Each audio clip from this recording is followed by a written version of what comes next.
Joy అని రాస్తుంటుంది. But హీబ్రూలో సింఖా అనండి ఒకసారి మాట. సింఖా అనే మాట మనం చూస్తాం. సింఖా అనే మాటకి సరైనటువంటి ట్రాన్స్లేషన్ తెలుగు కానీ వేరే ఏ భాషలో కానీ మనకి దొరకదు. అది ఒక మాటలో మనము డిఫైన్ చేయలేము. కానీ దాన్ని అర్థం చేసుకోవడానికైతే మనం ప్రయత్నం చేద్దాం. ఆత్మ ఫలము అంటే ఆత్మలో ఫలించాలి మనము అంటే, ఆత్మలో ఫలం ఉండాలి అంటే ముందుగా ఆత్మకు సంబంధించిన విత్తనం విత్తబడాలి. విత్తబడిన విత్తనము అది ఫలిస్తుంది. అది ఎదిగి అది చిగురు పెట్టి వేరు దాన్ని పైకి ఎదిగి చిగురు పెట్టి అప్పుడు ఫలించి ఫలాన్ని ఇస్తూ ఉంది. ఆ ఫలం గురించి మనం మాట్లాడుకుంటున్నాం. చూడండి ఒకసారి కొన్ని వెజిటబుల్స్ నేమ్స్ని ఒక లిస్ట్ రాసి, లేకపోతే కొన్ని ఫ్రూట్స్ నేమ్ పళ్ళ పేర్లన్నీ రాసి వరుసగా చదవండి. స్పీడ్గా అంటే చదువుతాం, స్పీడ్గా చదివేస్తాం. చదవడం వేరు, అదే ఫలాన్ని అదే ఫ్రూట్ని విత్తనం విత్తి ప్రొడ్యూస్ చేయడం వేరు. సో ఆత్మఫలం ఏమనగా ప్రేమ, సంతోషం, సమాధానం, దీర్ఘశాంతం, దయాళుత్వం, అలా చదువుకుంటూ వెళ్ళడం వేరు. ఒక్కొక్క దాన్ని విత్తనం విత్తి దాన్ని మనలోంచి ఫలించడం వేరు. సో ఈ ఫలించడం గురించి మనం చూస్తే ఇందులో ఈ యొక్క ఫస్ట్ జాయ్ అనే మాటని అర్థం చేసుకోవడానికి ప్రయత్నం చేద్దాం. ఈ మాట హీబ్రూలో సింఖా అనే పదంతో చూస్తాం. బట్ అది ఎగ్జాక్ట్గా అదే ఫామ్లో కాకుండా డిఫరెంట్ ఫామ్స్లో రాస్తుంది. సమాక్ అని కూడా, తర్వాత రకరకాల పదాలు మనం చూస్తాం. బట్ ఏదేమైనా కూడా అన్నిటికీ అర్థం ఒకటే, సింఖా అనే మాటని సరిగ్గా అర్థం చేసుకోవాలనుకుంటే చూడండి ఒకసారి. హీబ్రూలో ఎలా ఉంటుందంటే, హీబ్రూ లాంగ్వేజ్ మన మిగతా లాంగ్వేజెస్కి సంబంధం లేని భాష అది. గమనించండి, మన తెలుగు, ఇంగ్లీష్ అన్ని భాషల్లో ఆల్ఫాబెట్స్ అండ్ న్యూమరిక్స్ వేరువేరుగా ఉంటాయి. ఆల్ఫాబెట్స్ అండ్ న్యూమరిక్స్, నంబర్లు, తర్వాత ఈ యొక్క అక్షరాలు, అంకెలు వేరువేరుగా ఉంటాయి. కానీ హీబ్రూలో అదే అక్షరము అదే అంకె. అంటే ఇప్పుడు సింఖా అనే పదం రాస్తే ఆ పదంలో అక్షరాలు ఏవైతే ఉన్నాయో అక్షరాల అంకెలుగా మారిస్తే ఒక వాల్యూ వస్తుంది. ప్రతి అక్షరానికి ఒక వాల్యూ ఉంటుంది కదా. ఆ వాల్యూ అంతా కలిపితే ఆ సింఖా అనే మాటకి ఒక న్యూమరికల్ వాల్యూ వస్తుంది. చూడండి ఒకసారి, ఆ సింఖా అనే అక్షరాల్ని అటు ఇటు చేసామనుకుందాం. కొంచెం మారుద్దాం. దాన్ని మారిస్తే ఆ న్యూమరికల్ వాల్యూ మారదా? క్వశ్చన్ అర్థం కాదు. మరొకసారి, హీబ్రూలో అక్షరాలే అంకెలు. ప్రతి అక్షరానికి ఒక న్యూమరికల్ వాల్యూ ఉంటుంది. సింఖా అనే పదానికి న్యూమరికల్ వాల్యూ ఉంది. ఓకే, దాదాపుగా అది 353 అనుకుంటాను, 353. అయితే ఈ సింఖా అనే పదాన్ని రాస్తే 353 వచ్చింది కదా. ఆ అక్షరాలని జంబుల్ చేద్దాం, అక్షరాలని అటు ఇటు మారుద్దాం. Numerical value మారుద్దా? మారదు. గమనించండి ఒకసారి. హీబ్రూ భాష స్పెషాలిటీ ఏంటంటే, ఒక పదము యొక్క న్యూమరికల్ వాల్యూకి ఈక్వలెంట్గా ఉండే అదే అక్షరాల్ని మార్చి చెప్పినా కూడా ఏ పదం అయితే వస్తుందో ఆ పదం ఈ పదము రెండు ఒకటే అన్నమాట. ఫర్ ఎగ్జాంపుల్, సింఖా అనే పదాన్ని అటు ఇటు చేస్తే అది ఒక పదంగా మారుతుంది. చాలా ఇంపార్టెంట్ వర్డ్గా మారుతుంది. ఏంటో తెలుసా పదం? మషియాక్ అనండి ఒకసారి. మషియాక్ అనే మాటకు అర్థం ఏంటో తెలుసా? ఎవరు చెప్తారు? మషియాక్ అనే మాటకి మెస్సయ్యా అని అర్థం. మెస్సయ్యాని హీబ్రూలో ఏమంటాం? మషియాక్ అంటాం. అంటే సింఖా అనే పదము, మషియాక్ అనే పదము రెండు ఒకటే అన్నమాట. అంటే క్రీస్తులో తప్ప మనకి ఇంకెక్కడ ఆనందం లేదు అని తెలియజేయడానికి ఈ పదం మనతో మాట్లాడుతూ ఉంది. ఇట్ ఈస్ నాట్ ఒక ఆర్డినరీ డిజైన్ కాదు అది. సో దాని వెనకాల దేవుని యొక్క ప్రణాళిక దాచబడి ఉంది. ఆమేన్. గమనించండి ఒకసారి. ఈ యొక్క సింఖా అనే పదానికి మీనింగ్, డెఫినేషన్, అర్థం ఏంటి గమనించండి ఒకసారి. జాయ్, హ్యాపీ, ఈ పదాలు, సంతోషము, ఆనందము, ఈ పదాలు ఏవి సరిపోవు. ఈ సింఖా అనే మాటకి ఫెస్టివ్ సెలబ్రేషన్ అనండి ఒకసారి. Not Joy, not happy, festive celebration. పాట పాడతాం కదా, పండగ చేసుకో, పండగ చేసుకో, యేసు పుట్టాను, అంతేనా కదా? ఆ పాట గుర్తులేదా మీకు? క్యారల్స్ పాట అది కదా సరే, ఆ పాట కదా మనం పాడేది? ఎవరు మాట్లాడరు? పండగ చేసుకో, క్రీస్తు పుట్టి, యేసు పుట్టిండు, పండగ చేసుకో, యేసు పుట్టిండు, పాట పాడతాం కదా, గుర్తులేదు, అన్నీ అయిపోయినాయి. సరే, సో ఇది పండుగ ఆనందానికి సంబంధించినటువంటి ఆనందం. జస్ట్ ఆనందము సంతోషం కూడా కాదు, అది ఎలాంటి పదం? అది సంభ్రమము సంబరము అని అర్థం. ఫెస్టివ్ సెలబ్రేషన్ అన్నట్టు ఒకసారి. అంటే సంతోషంగా ఉండడం. బైబిల్ మాట్లాడే ఇదిగో ఆత్మ ఫలము ఏమనగా ప్రేమ, సంతోషము. అంటే ఈ సంతోషం ఎలాంటి సంతోషం అంటే ఇంటర్నల్గా, ఇది కేవలం ఒక జాయ్ కూడా కాదు, లేకపోతే ఆనందం కూడా కాదు. ఏమైంది? ఫెస్టివ్ సెలబ్రేషన్, పండుగ సంబరం అని అర్థం. ఏమంటుందని?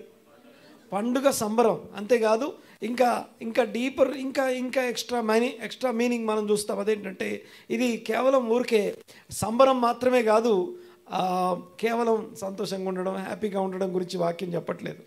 ఇంకొక మాట ఏంటంటే, ఒకవేళ ఈ ఆత్మఫలాలన్నీ ఇలా నిలువుగా రాయండి, ప్రేమ, సంతోషం, సమాధానం, దీర్ఘశాంతం, దయాళుత్వం, మంచితనం, ఇలా అన్ని లిస్ట్ అంతా రాస్తే ఆ లిస్ట్ అంతా ఆత్మఫలము అని చెప్పబడుతుంది కదా. అంటే మీలో, మనలో పరిశుద్ధాత్మని ద్వారా ఫలించే ఫలాలు అవి అని రాస్తున్నాయి కదా. ఆ ఫలాలన్నీ దేవునిలో ఉంటాయి. మళ్ళీ ఆ ఫలాలన్నీ దేవునిలో ఉంటాయి. దేవుడు ప్రేమ అయి ఉన్నాడు, గాడ్ ఈజ్ లవ్ అని చెప్పి మీరు ఆత్మఫలం ఫలించండి అని చెప్తాడు. ప్రేమ అనే ఫలం ఫలించండి. అలాగే సంతోషం అనే పదం ఉందనుకోండి, ముందు మనము ఆనందంగా సంతోషం కాదు, కానీ దేవుడు అదే సంబరం, అదే ఫెస్టివ్ సెలబ్రేషన్తో ఉంటాడు. ఆమేన్. Yes or no? దేవుడు ఫెస్టివ్ సెలబ్రేషన్తో ఉంటాడు అని మామూలుగా మనకేం తెలుసు అంటే, దేవుడు ఎప్పుడు కోపంగా ఉంటాడు అనుకుంటాం. దేవుడు నన్ను ఎప్పుడు చూసినా కోపంగా చూస్తాడు అనుకుంటాం. కొన్ని రెఫరెన్సెస్ చూపిస్తాను. ముందు దేవుడు అత్యంత నిన్ను చూసి, నీ కోసం, నా కోసం మన వైపు తిరిగినప్పుడు ఆయన సంబరంతో ఉంటాడు, చాలా సంతోషంగా ఉంటాడు అనేది ముందు నిరూపించుకుందాం, ముందు మాట్లాడుకుందాం. చదవండి ఒకసారి జెఫన్యా గ్రంథం 3వ అధ్యాయం 17వ వచనం. జెఫన్యా గ్రంథం 3వ అధ్యాయం 17వ వచనం.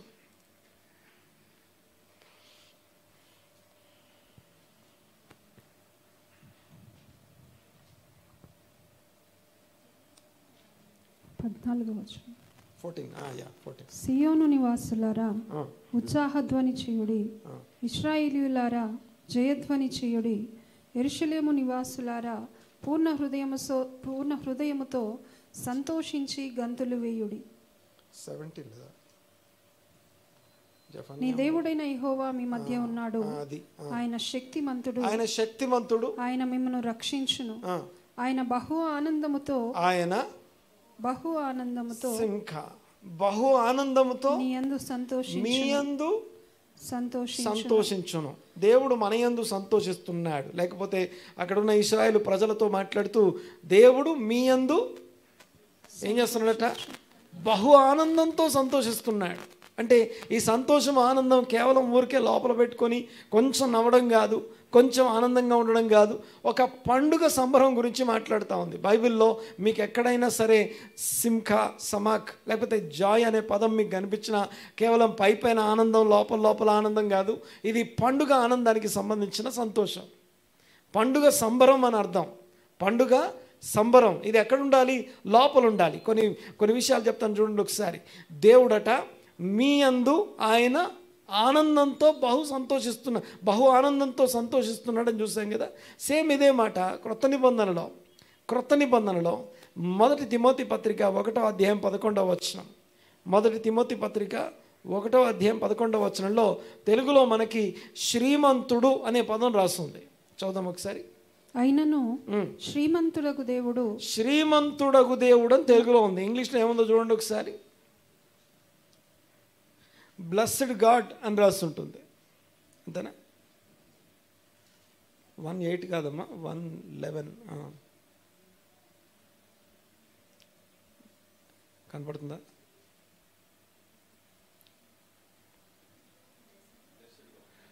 Blessed God.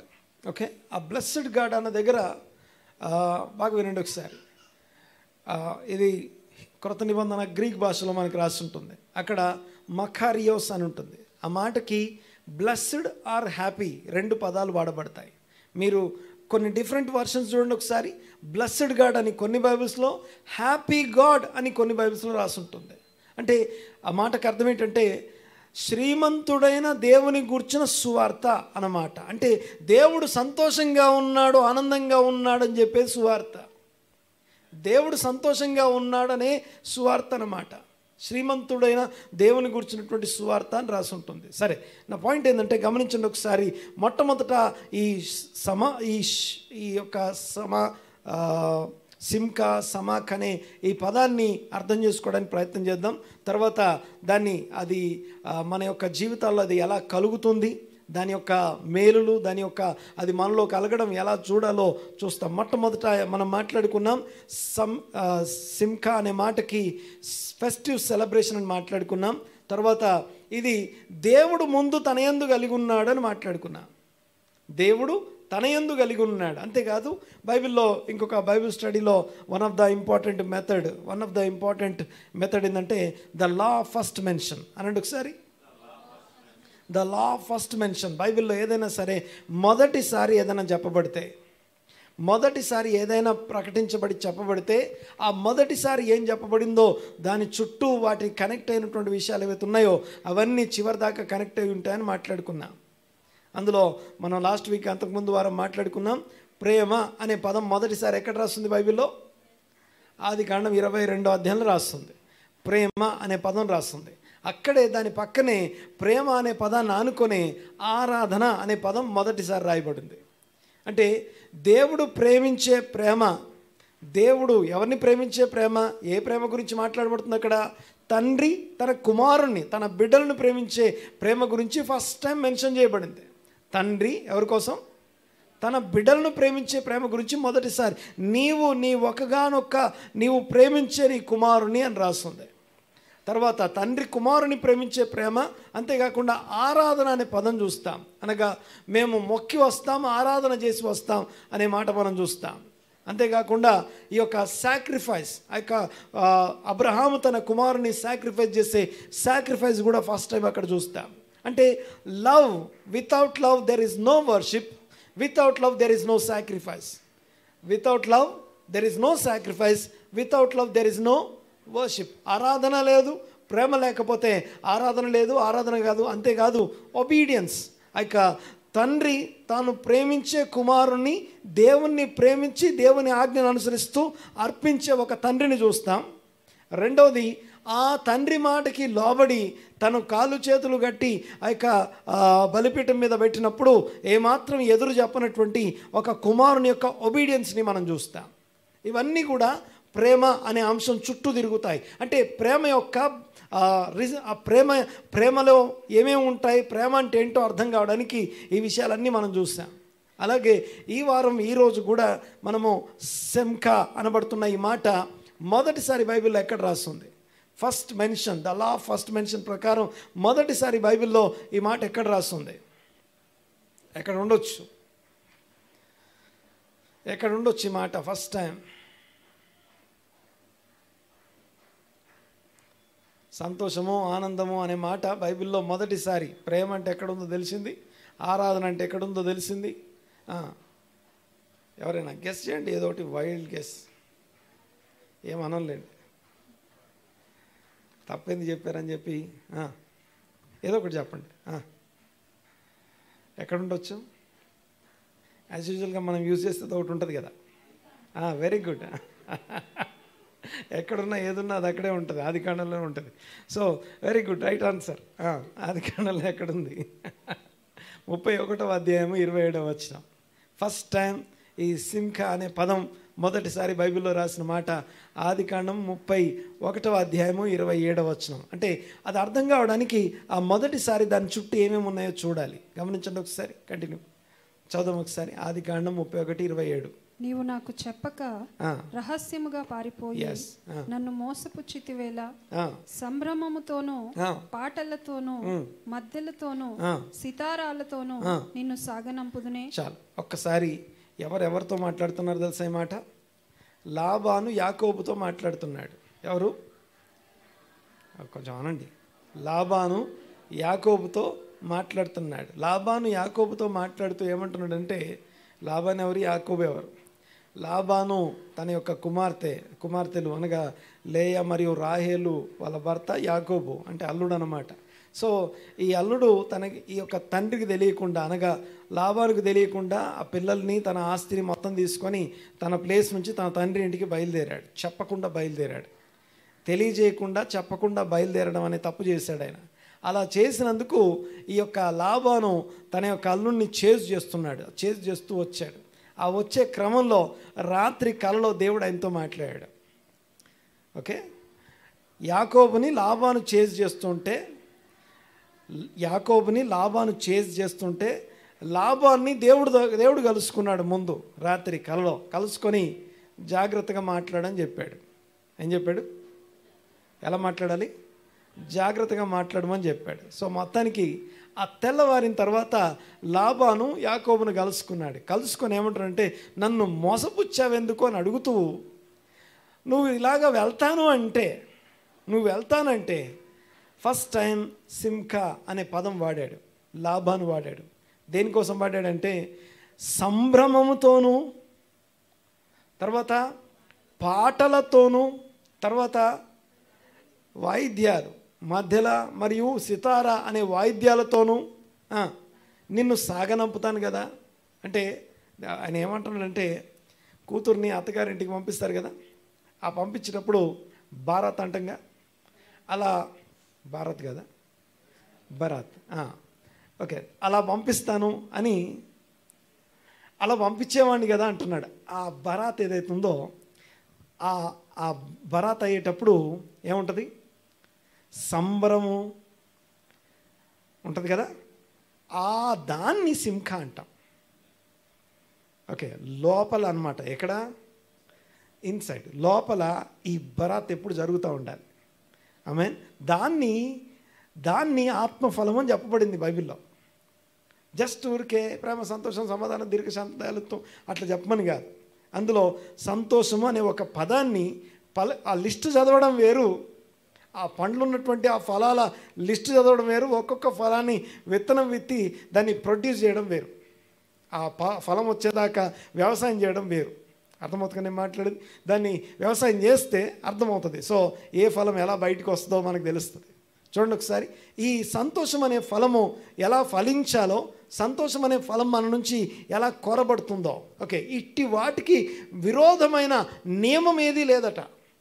సంతోషంగా ఉండొద్దు, సంతోషంగా ఉండడం నేరం, సంతోషంగా ఉండడం ఈ చట్టరీత్యా నేరం అని చెప్పే ఏ చట్టం లేదు, ఏ విరోధమైనటువంటి న్యాయం లేదు. అంతేకాదు ధర్మశాస్త్రం అంతా నువ్వు సంతోషంగా ఉండమని చెప్తుందట.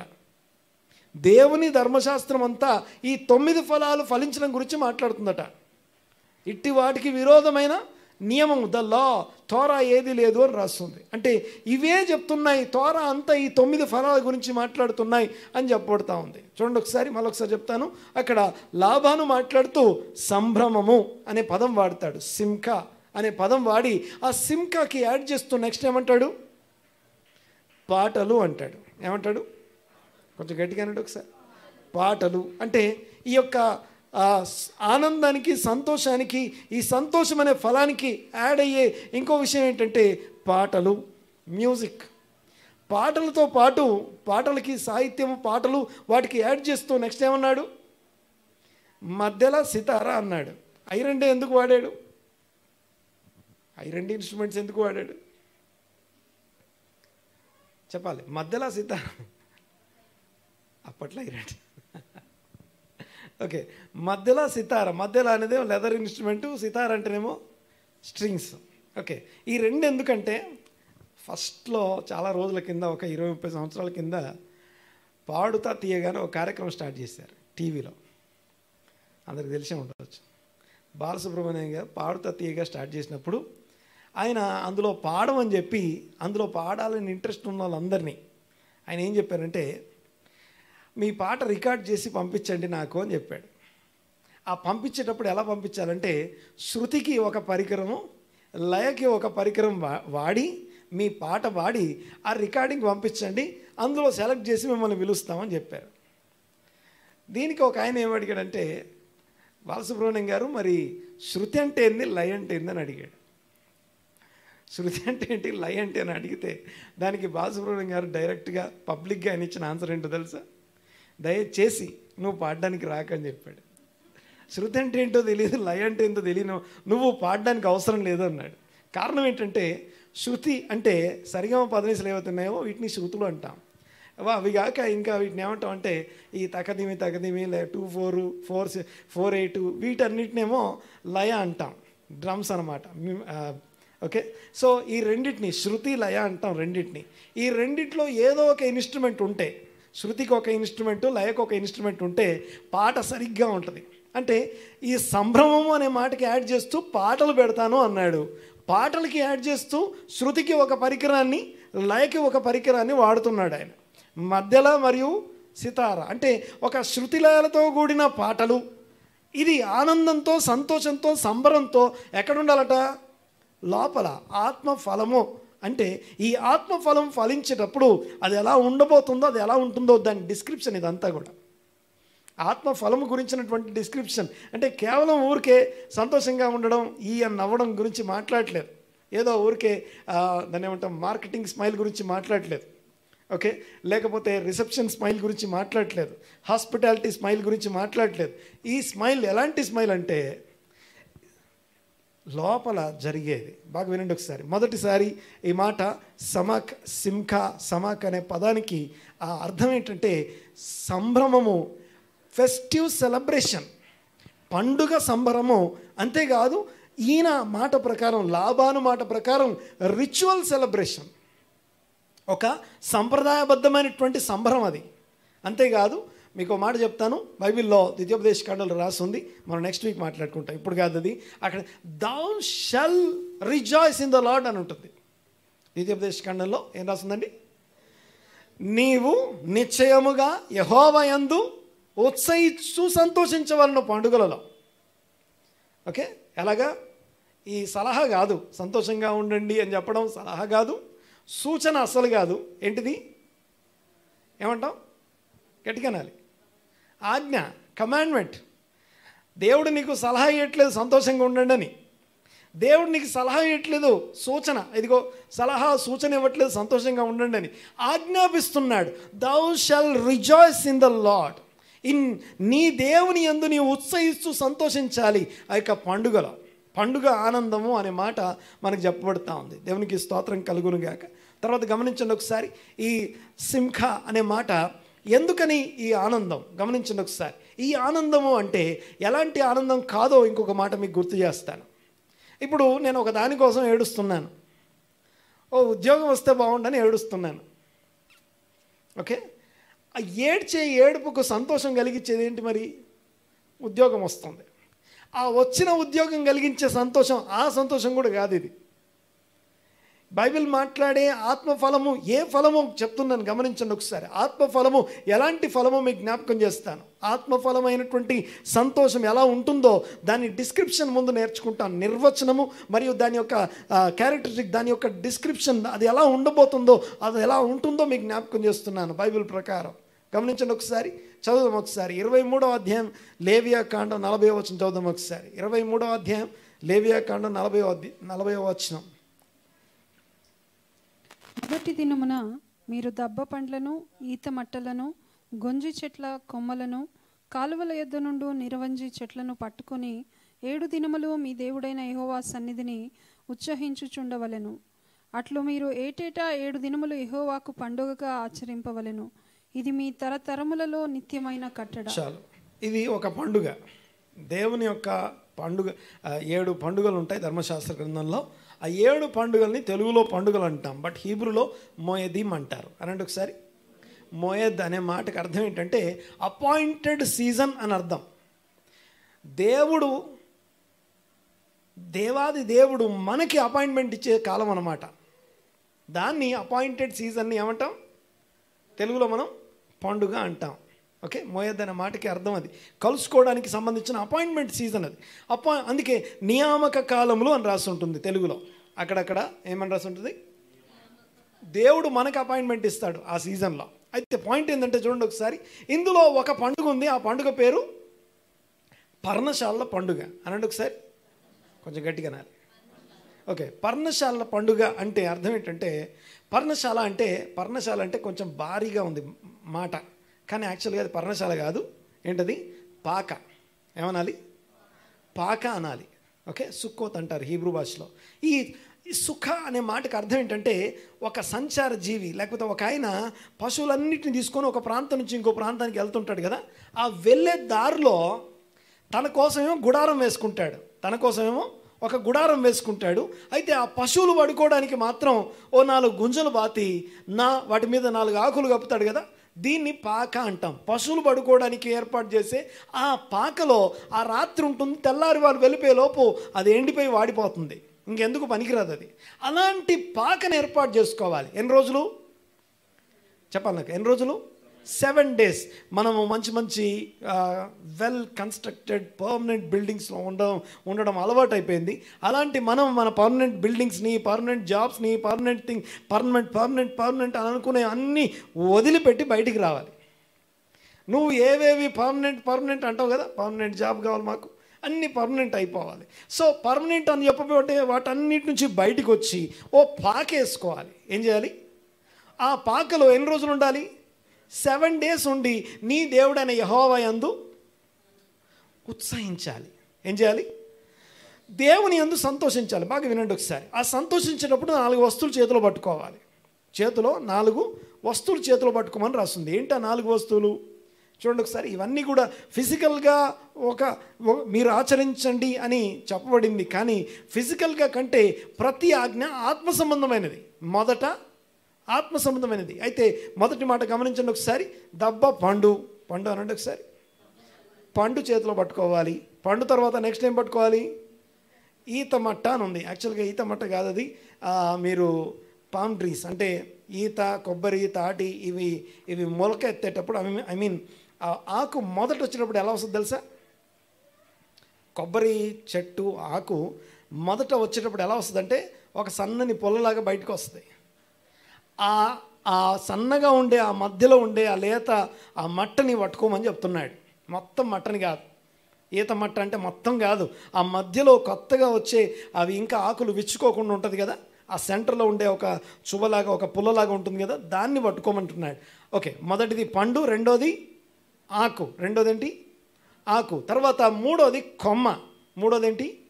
కొమ్మ తర్వాత నాలుగోది చెట్టు, నీళ్ళ దగ్గర ఉండే చెట్టు. 4 పేర్లు రాస్తున్నాయి. మళ్ళీ చదవండి ఒకసారి.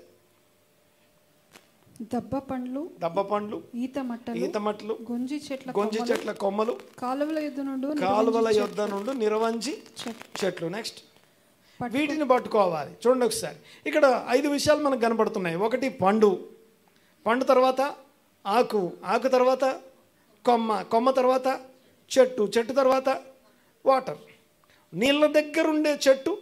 ఓకే, ఆ సీక్వెన్స్ దేన్ని సూచిస్తూ ఉంది మనకి?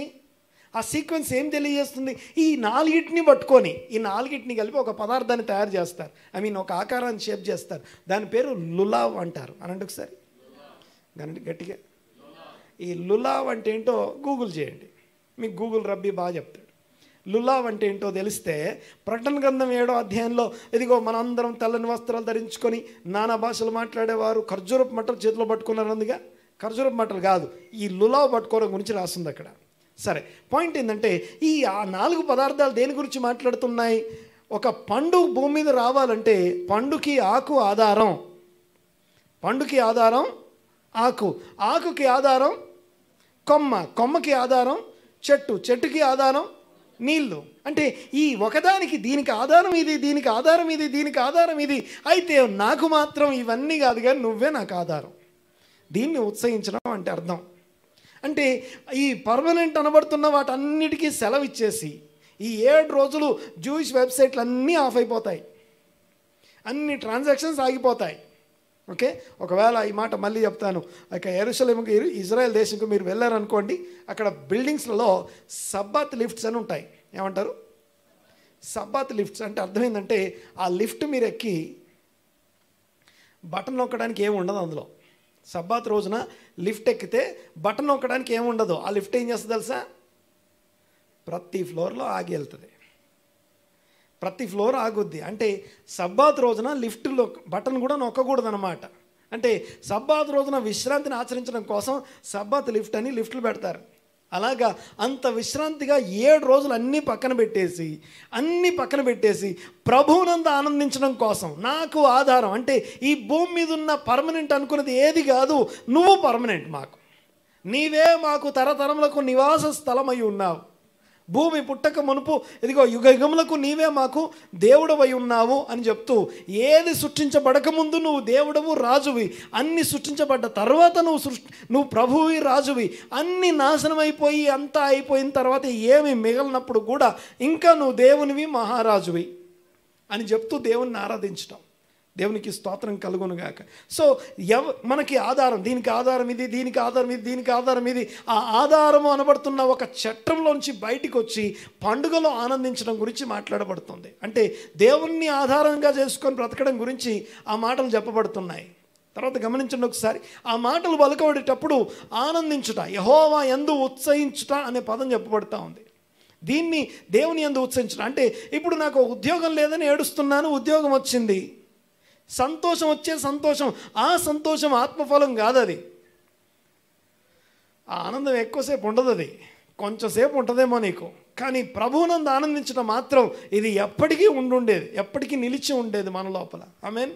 ఆత్మఫలం అంటే ఏదో ఒక విషయాన్ని, ఒక రోగం వచ్చింది, నొప్పి వస్తుంది, బాధేస్తుంది, నేను స్వస్థత పొందాలి, ప్రభువా నన్ను స్వస్థపరచని ప్రార్థన చేశాం, స్వస్థపరచబడ్డాం, వెంటనే అప్పుడు కలిగిన సంతోషం కాదు ఆత్మఫలం అంటే. ఈ ఆత్మఫలానికి ఈ భూమి మీద బయట ఉన్నటువంటి సర్కమ్స్టాన్సెస్ అండ్ సిచ్యువేషన్స్ దేన్ని ఆధారం చేసుకున్నటువంటి ఆనందాన్ని ఆత్మఫలమైనటువంటి సంతోషం, ఆనందం అని పిలుస్తాం. ఆమేన్. మాట్లాడేది అర్థమవుతుంది కదా. సో అంటే బయట పరిస్థితులు, సర్కమ్స్టాన్సెస్ అండ్ సిచ్యువేషన్స్ ఎలా ఉన్నా సరే ప్రభువునందు ఆనందించడం అనేది లోపల మనం నేర్చుకోవాలి. దీన్ని ఆత్మలో ఫలించుట ఆత్మఫలం అంటాం. ఆత్మఫలం ఫలించాలంటే ముందు ఆత్మ విత్తనం విత్తబడుతుంది. ఇంకొకటి, దేవుడు నిన్ను ప్రేమ అనే ఫలం ఫలించడం నీ నుంచి ఎక్స్పెక్ట్ చేసే దేవుడు తాను ప్రేమ అయి ఉన్నాడు. అలాగే దేవుడు సంతోషించే దేవుడై ఉన్నాడు. దేవుడు సంతోషించే దేవుడై ఉన్నాడు. తర్వాత ఇంకొక విషయం చెప్తాను చూడండి ఒకసారి. ఈ సంతోషము, జాయ్ లేకపోవడం వల్ల మన శరీరంలో నానా రోగాలు, జబ్బులు తెచ్చుకుంటాం. ఓకే, చాలా రోగాలకు కారణం ఇదే. సామెతల గ్రంథంలో ఒక మాట రాస్తుంది, సంతోషం గల మనస్సు అనగా సంతోషం గల మైండ్ ఎముకలకి జీవమునిస్తుందట. ఎముకలకి జీవము అంటే ఎముకలు ఏం చేస్తాయి? బాడీ, మనిషి యొక్క శరీరం అంతా కూడా ఎముకల చేత నిర్మించబడి ఉంది. మ్యాక్సిమం మన బాడీ మాస్ అనగా మన బాడీని వెయిట్ చేస్తే అందులో మ్యాక్సిమం వెయిట్ ఉండేది ఎవరంటే రెండు, ఒకటి నీళ్ళు, రెండోది ఎముకలు. ఈ రెండు ఎక్కువ వెయిట్ తీసుకుంటాయి, ఎక్కువ వెయిట్ చూపిస్తాయి మనకి. అయితే పాయింట్ ఏంటంటే ఆ యొక్క ఎక్కువ వెయిట్ చూపించేది ఎముకలు. ఆ ఎముకలను ఒక్కసారి గమనించండి ఒకసారి. ఎముక లోపల బోన్ మ్యారో లేకపోతే మూలుగ అంటంగా, ఆ మూలుగలో ఎముకలకి జీవము అంటే అర్థం ఏంటి? సంతోషం అట ఎముకలకి జీవం ఇస్తుందని ప్రవచన గ్రంథం చెప్తుంది. సంతోషం ఏం చేస్తుంది? నీ లోపల ఉన్న ఎముకలకి జీవాన్ని ఇస్తుంది. అంటే అర్థం ఏంటి? ఎముకల్లో ఉన్నటువంటి మూలుగలో ఏముంది అంటే, మూలుగ ఆ యొక్క బ్లడ్, మన బాడీలో మనకు అవసరమైనటువంటి జీవాన్ని ప్రొడ్యూస్ చేసే, మన జీవానికి ఆధారం మన యొక్క ఈ రక్తం అయితే, ఆ రక్తాన్ని ప్రొడ్యూస్ చేసేది ఎముకల్లో ఉన్నటువంటి మూలుగ. అయితే ఎముకలే ఆరోగ్యంగా, ఎముకలకే సత్వం ఉంటే ఆ యొక్క బ్లడ్ సర్క్యులేషన్, ఆ యొక్క మన యొక్క బ్లడ్ సంబంధమైనటువంటి అన్ని రకాల రోగాల్ని పోగొట్టేది ఎవరు అంటే సంతోషం. ఫిజికల్గా కూడా శరీరానికి, ఆరోగ్యానికి చాలా మంచిది మనం సంతోషంగా ఉండడం. దీనికోసం కూర్చొని లాఫింగ్ క్లబ్కి వెళ్ళి నవ్వమని చెప్పట్లేదు.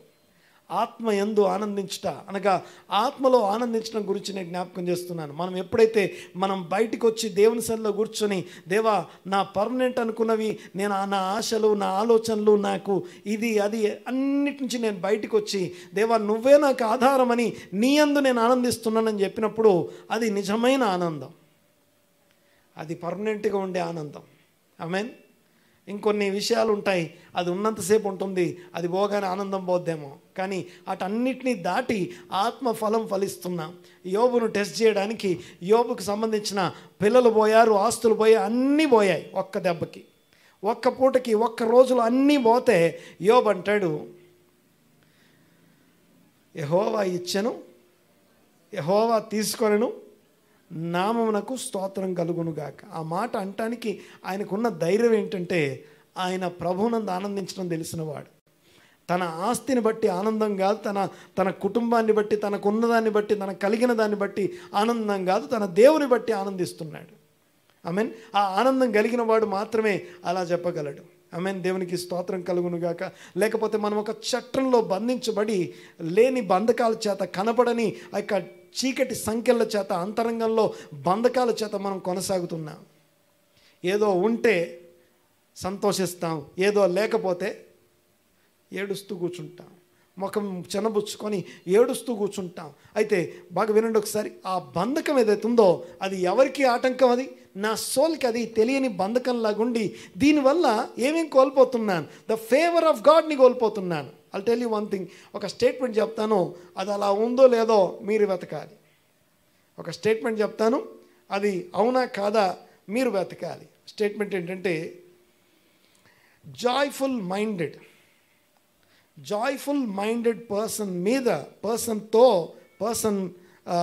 వ్యక్తి మీద పరిశుద్ధాత్ముడు రెస్ట్ చేస్తాడు.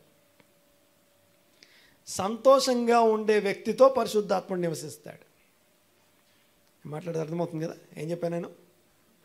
సంతోషం కలిగిన వ్యక్తి ఎవరైతే ఉన్నారో, జాయ్ఫుల్గా ఎవరైతే ఉన్నారో, ఆ జాయ్ఫుల్గా ఉన్నటువంటి వ్యక్తితో పరిశుద్ధాత్ముడు నివాసం చేస్తాడు. అందుకే ఓకే, అది అవునో కాదో మీరు సెర్చ్ చేయండి. ఇది అకార్డింగ్ టు జూయిష్ ఏమంటారు టెక్స్ట్ల ప్రకారం ఆ మాట రాసి ఉంది. ఊరికే కాదు, చాలా ఆ మాట ఏమంటామంటే చాలా డీపర్ మీనింగ్ నుంచి ఆ పదం పుట్టింది, ఆ స్టేట్మెంట్ వచ్చింది. అనగా సంతోషంగా నువ్వు ఉంటే పరిశుద్ధాత్మని యొక్క అనగా ద ప్రజెన్స్ ఆఫ్ గాడ్ని నువ్వు అనుభవిస్తావు. దేవుడు ఆత్మ నింపుదల నిన్ను అనుభవించాలంటే ముందు సంతోషంగా ఉండాలి. దేవుని ఆత్మ నింపుదల అనుభవించాలంటే ముందు సంతోషంగా ఉండాలి. సంతోషం అనే ఫలం లేకుండా ఆ దేవుని ఆత్మ నింపుదలని ఆ సంతోషము ఇంకా దేన్నో బేస్ చేసుకొని కాదు, ఏదో ఉన్నదాన్ని బట్టి లేని దాన్ని బట్టి కాదు, ప్రభువుని బట్టి ఆనందించడం ఎప్పుడైతే ప్రాక్టీస్ చేయడం నేర్చుకుంటామో పరిశుద్ధాత్మ చేత నింపబడతాం. ఒక 2 వచనాలు చదువుతాను చూడండి, ఒకసారి చెప్తాను. రోమపత్రిక 14:17 అపోస్తల కార్యగ్రంథం 13 ఆఖరి వచనం. ఈ 2 వచనాలు చదవండి ఒకసారి. రోమపత్రిక 14:17. దేవుని రాజ్యము భోజనమును పానమును కాదు కానీ, ద కింగ్డమ్ ఆఫ్ గాడ్, దేవుని రాజ్యము తినడం తాగడం కాదు, భోజనం పానం కాదు, నీతి సమాధానం పరిశుద్ధాత్మ యందలి the joy of the spirit of God. పరిశుద్ధాత్మలో ఆనందం, ఆ దేవునితో కలిసి ఉండే ఆనందం. ఇది దేవుని రాజ్యం అంటే. దేవుని రాజ్యంలో ఉండే 3 విషయాలు. ఒకటి ద రైచియస్నెస్ అనగా నీతి, రెండోది సమాధానం షలోం, తర్వాత 3వది పరిశుద్ధాత్మ యందలి ఆనందం. అపోస్తల కార్యగ్రంథం 13 ఆఖరి వచనం చదువుదాం ఒకసారి. అపోస్తల కార్యగ్రంథం 13 ఆఖరి వచనం. అయితే శిష్యులు ఆనందభరితులై పరిశుద్ధాత్మతో నిండిన వారైరి. శిష్యులు ఆనందభరితులై పరిశుద్ధాత్మతో నిండుకున్నారు. ఇది సరిగా చదివితే శిష్యులు ఎప్పుడైతే ఆనందిస్తున్నారు, పై వచనం చదివితే అక్కడ దేవుని వాక్యం ప్రబలమవుతుందట. ఆ ప్రబలమవుతున్నటువంటి దేవుని యొక్క వాక్య ప్రత్యక్షతలు ఏవైతే ప్రకటించబడుతున్నాయో ఆ ప్రకటించబడుతున్న దాన్ని బట్టి శిష్యులు సంతోషిస్తున్నారట. ఆ సంతోషం ఏదైతే ఉందో ఆ ఆనందభరితులై ఉన్నప్పుడు వారు పరిశుద్ధాత్మ చేత నింపబడ్డారని రాస్తుంది. అంతేకాదు, ఆ యొక్క జ్ఞానులు, యేసుప్రభు పుట్టినప్పుడు యేసుప్రభును వెతుక్కుంటూ వచ్చినటువంటి జ్ఞానులు ఎవరైతే ఉన్నారో వారు నక్షత్రాన్ని చూసినప్పుడు వారు అత్యానందభరితులయ్యారు అని రాస్తుంది. సింఖా అనగా ఫెస్టివ్ సెలబ్రేషన్, లోపల అత్యంత ఆనందంతో నింపబడడం. అంతేకాదు ఆ యొక్క పరలోకపు దూతలందరూ పాట పాడుతున్నప్పుడు సర్వోన్నతమైన స్థలంలో దేవునికి మహిమ, భూమి మీద ఆయనకి ఇష్టమైన వారికి, అక్కడ రాస్తున్న మాట, అప్పుడు అత్యానందభరితులయ్యారట. ఈ మాటలు విన్నవారు అత్యానందభరితులు అనే పదం మనం అక్కడ చూస్తాం. సో ప్రభు యొక్క విషయం అనగా మెస్సయ రాకడ, మెస్సయ భూమి మీదకి వచ్చాడు అనే సంగతి తెలిసినప్పుడు ఈ సంతోషం కలుగుతూ ఉంది. అంతేకాదు ఇంకొక పాయింట్ ఏంటంటే, ఈ యొక్క పాప క్షమాపణ కలిగినప్పుడు ఈ ఆనందం కలుగుతూ ఉంది.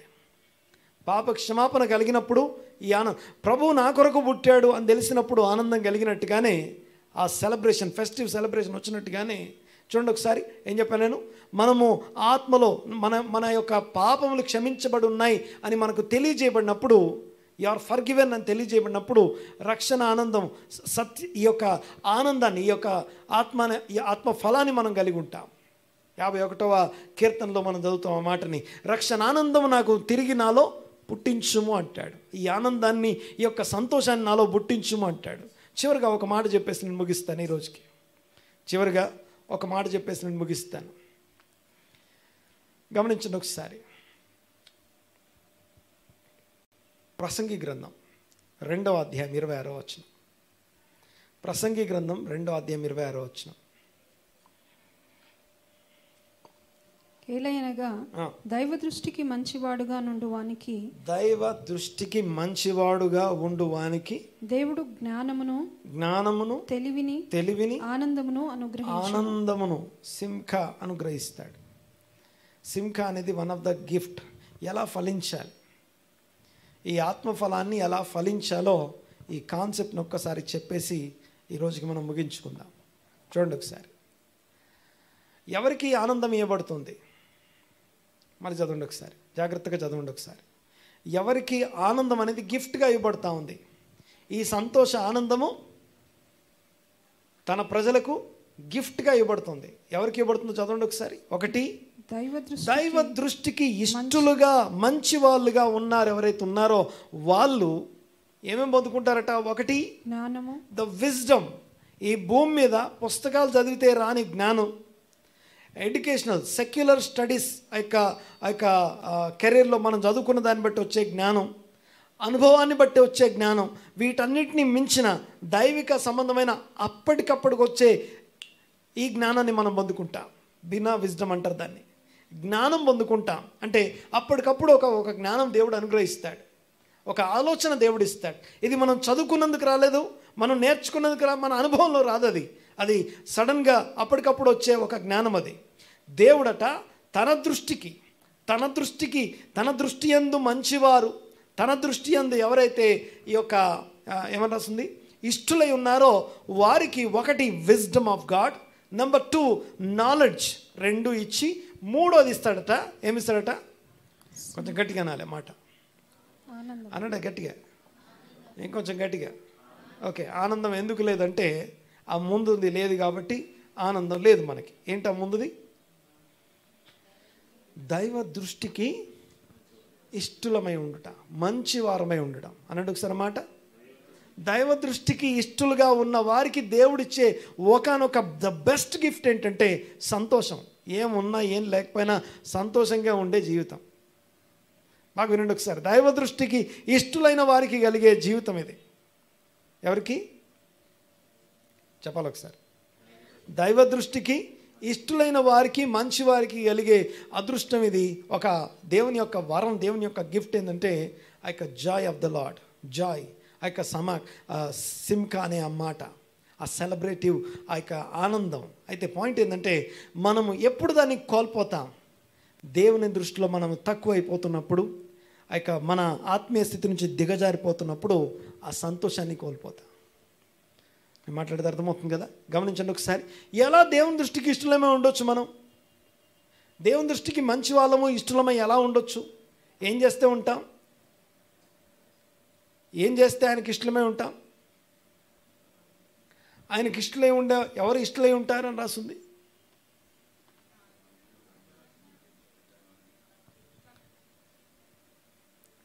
విశ్వాసం లేకుండా దేవునికి ఇష్టలై ఉండుట అసాధ్యం.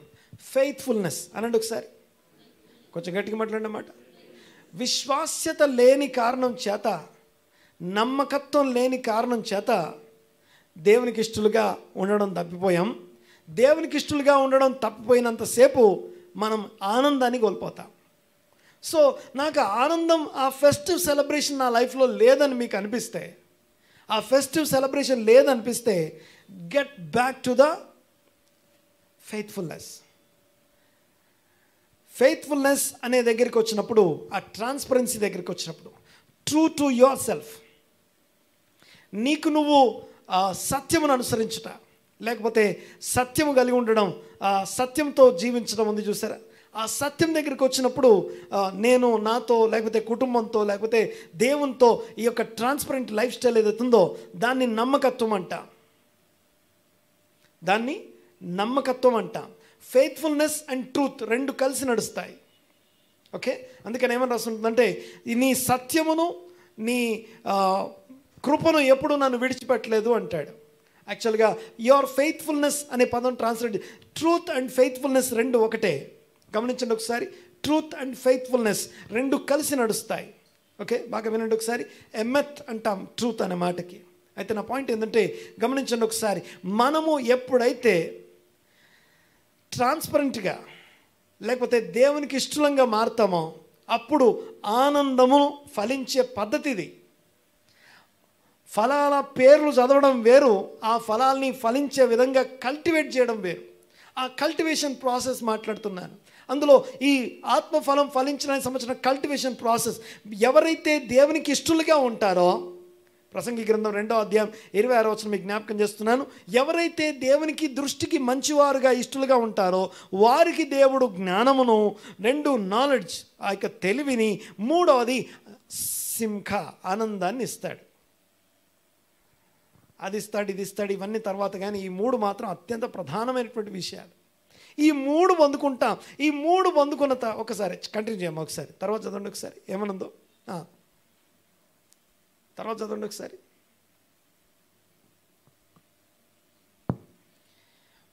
ప్రసంగి గ్రంథం 2వ అధ్యాయం 26వ వచనం చదువుతున్నా.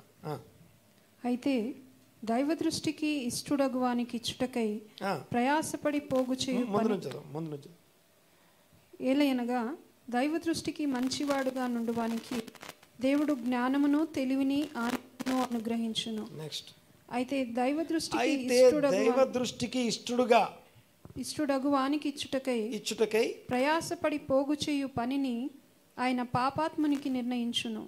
ఎవరైతే దేవునికి ఇష్టలుగా లేరో వీళ్ళు ఒకటే కష్టపడుతుంటారు, శ్రమ పడుతూ ఉంటారు. శ్రమపడి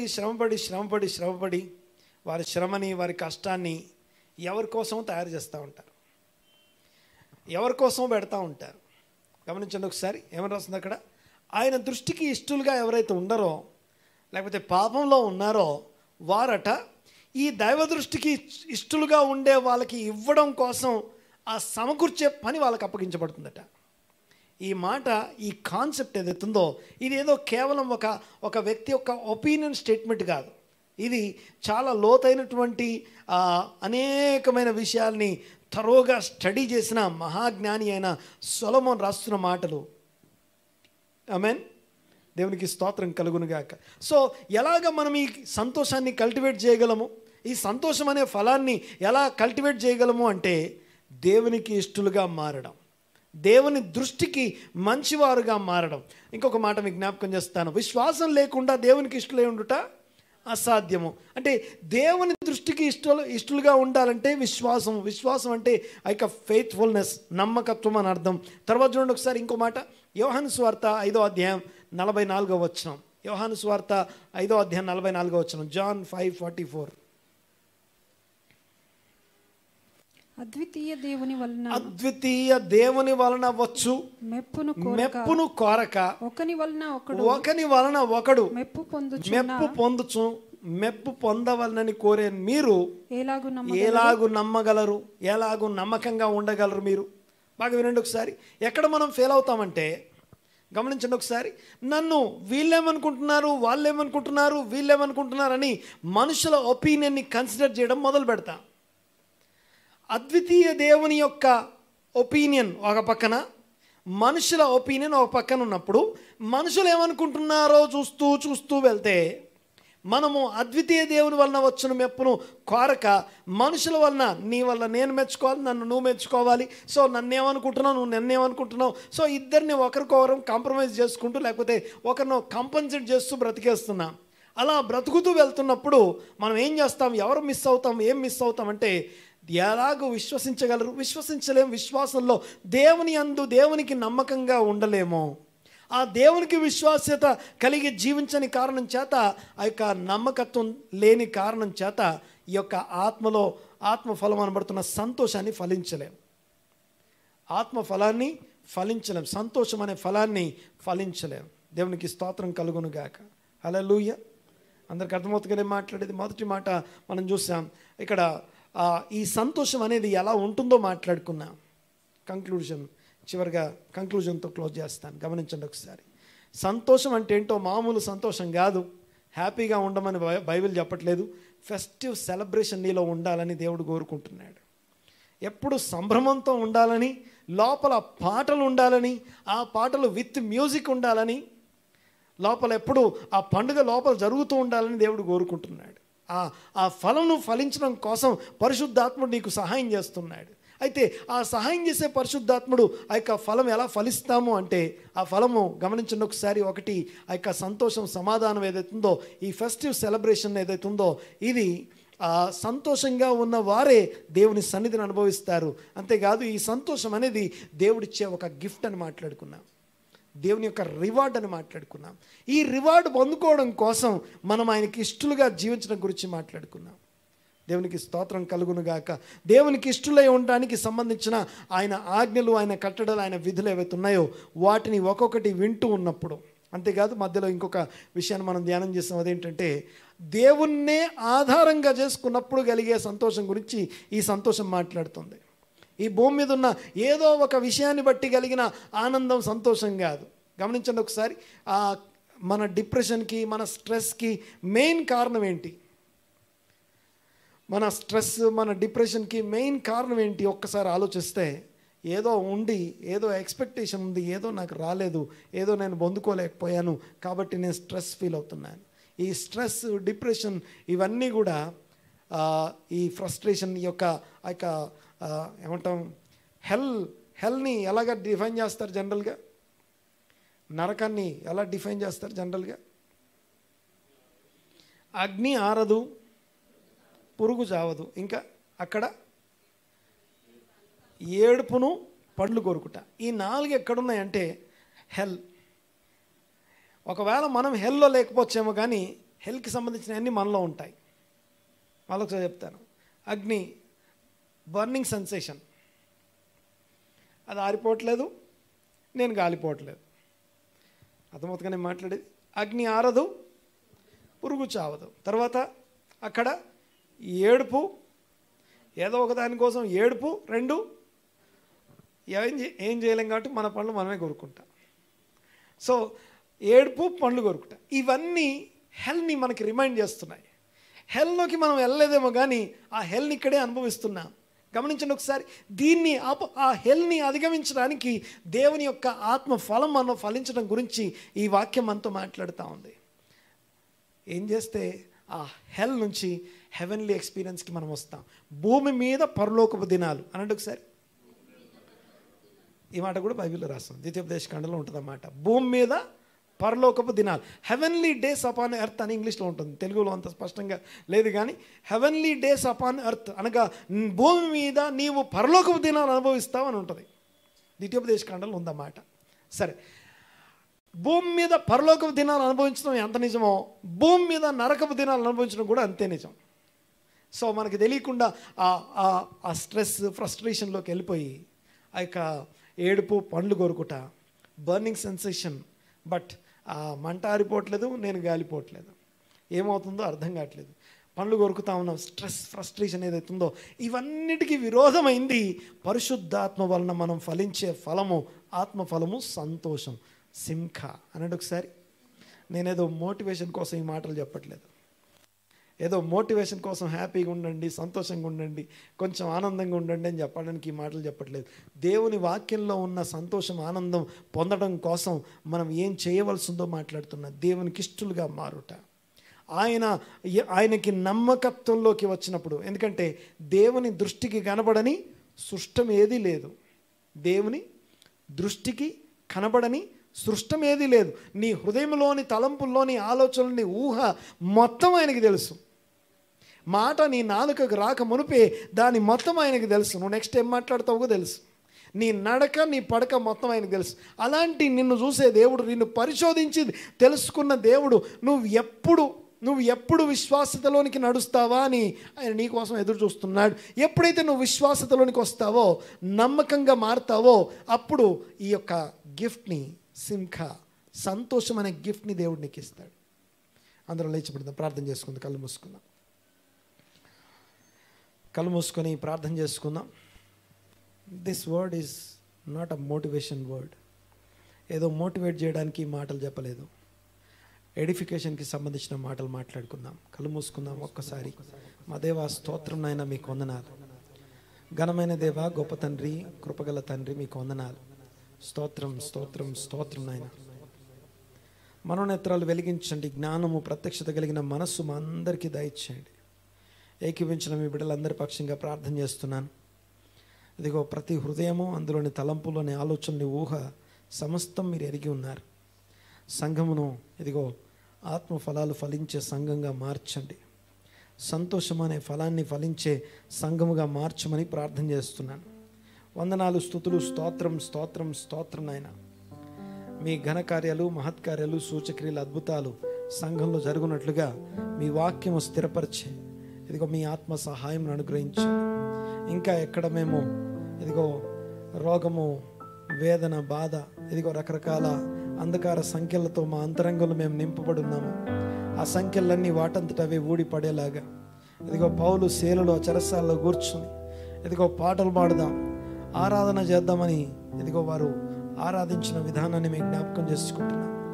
ఇదిగో మిమ్మల్ని ఆరాధించే ఆరాధన, ఆ యొక్క పండుగ సంభ్రమం మాలో నిత్యం ఉండటానికి సహాయం దయచేయండి. మీ కృప మా ఎడల విస్తరింపజేయమని ప్రార్థన చేస్తున్నాం. మీకే వందనాలు, స్తుతులు, స్తోత్రం నాయన. ఏకీవించిన మీ బిడ్డలందరి పక్షంగా ప్రార్థన చేస్తున్నాను. మీకే స్తుతి, స్తోత్రము, ఘనత, మహిమ, ప్రభావం ఆరోపిస్తున్నా. ఈ దినము మీరు ప్రత్యేకంగా ఇదిగో వ్యక్తిగతంగా ఒక్కొక్కరిని వాక్యంతో దర్శించారు. ఏ వాక్యంతో అయితే మీ బిడ్డలు దర్శించారు, ఆ వాక్యం చేత మీ బిడ్డలు పట్టబడుటకు సహాయం దయచేయండి. ఇదిగో మీ యొక్క అనాది ప్రణాళిక, ఉద్దేశం, ఏ చిత్తం, ఏ ఉద్దేశం కొరకు ఇదిగో మేము నిర్మించబడ్డాము, ఎలాంటి సంతోషం మాలో ఉండడం కొరకు మా శరీరాలు నిర్మించబడ్డాయో, ఇదిగో సంతోషము గాక మిగతావి ఏవైతే అవసరం లేనివి ఇదిగో నేను ప్రభా మా శరీరాల్లో నివసిస్తున్నాయో వాటన్నిటి విషయంలో ప్రార్థన చేస్తున్నాం. మీ కృప దయచేయండి, మీ కనికరమును అనుగ్రహించండి నాయన. ఎవరైతే ఇదిగో పశ్చాత్తాపడుతూ ఈ దినము ఇదిగో నేను నమ్మకంగా లేని స్థితిని నీకు చెప్పి ఎవరైతే జ్ఞాపకం చేసుకుంటున్నారో, మీ సన్నిధిలో తమ పశ్చాత్తాపాన్ని ప్రకటిస్తున్నారో వారందరి కోసం ప్రార్థన చేయబడతా ఉంది. ఇదిగో మీ కృప దయచేయండి, మనోనేత్రాలు వెలిగించండి నాయన. జ్ఞానము, ప్రత్యక్షత కలిగిన మనస్సు వారికి అనుగ్రహించమని ప్రార్థన చేస్తున్నాం. స్తోత్రం, స్తోత్రం, స్తోత్రం నాయన, మీకు వందనాలు. ఇదిగో ఇప్పుడే నాయన ప్రభావం మీ బిడ్డలను దర్శించమని వేడుకుంటున్నాం తండ్రి. మీ ఆశీర్వాద సంపూర్ణత ఒక్కొక్కరి మీద కుమ్మరించబడును గాక. ఓ దేవా, మీకు వందనాలు, స్తోత్రం నాయన. ప్రతి అక్కర అవసరత మహిమలో తీర్చబడును గాక. మీ వాక్యము మీ బిడ్డల జీవితాల్లో స్థిరపడినట్లు ఇదిగో ఇప్పుడే మీ ఆశ్చర్య కార్యాలు మీ బిడ్డలను వెంబడించును గాక. సమస్తను మీ హస్తాలకు అప్పగిస్తున్నా. థ్యాంక్ యూ లార్డ్, వందనాలయ్య. సమస్తను మీ హస్తాలకు అప్పగిస్తున్నా. మీ బిడ్డలను దీవించండి, ఆశీర్వదించండి. ఎవరెవరు ఏ కష్టంతో, వేదనతో, బాధతో ఇందులోకి అడుగు పెట్టారు, యేసుక్రీస్తు నామమున సంపూర్ణమైన స్వస్థత, విడుదల ఈ రాత్రి, ఈ దినము మీ బిడ్డలకు దయచేయమని ప్రార్థన చేస్తున్నాం నేను. అలాగే ఇదిగో తెలియని సంఖ్యల చేత లోపల ఇదిగో ఆ యొక్క డార్క్ చేతి చేత బంధించబడ్డారు, సోల్ బంధకాలన్నీ సోల్ టైస్ అన్ని యేసు నామమున ఇప్పుడే విప్పబడును గాక. సమస్త ఘనత మహిమ ప్రభావం మీకు ఆరోపిస్తూ సంఘమంతటిని మీ హస్తాలకు అప్పగిస్తూ దీవించి ఆశీర్వదించి స్తుతించి ఈ ప్రార్థన అడిగి వేడుకొంచున్నాము తండ్రి. ఆమేన్ ఆమేన్.